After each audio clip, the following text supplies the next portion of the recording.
He's covered the issue extremely well. We've all had a very good briefing from Bug Life, so thank you very much to them.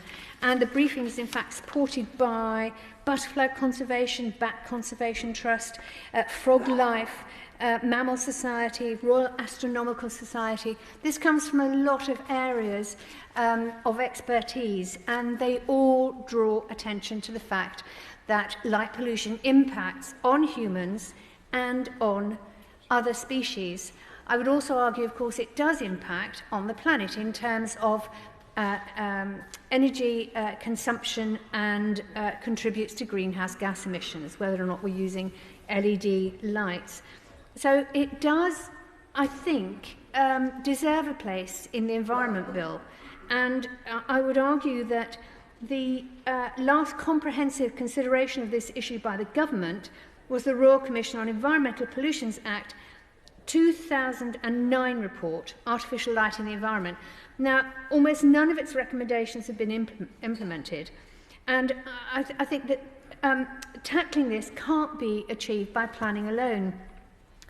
There's also the fact that humans have evolved to rely on the cycle of night and day to govern our physiology. Now, I'm a very primitive soul. I actually would like to go to bed when it gets dark, and I always wake up at first light.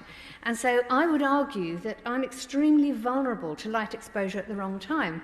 And I would like the government whips to note that when they insist on keeping us here beyond 8 o'clock at night. I think it's inhuman, and it goes against human health.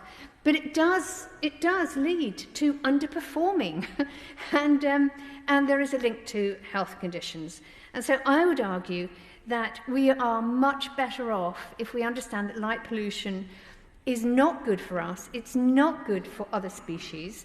The Noble Lord Randall mentioned several species. I'd just like to mention also birds that migrate or hunt at night. They navigate by moonlight and starlight, so artificial light can cause them to fly to lit areas which may or may not have their prey.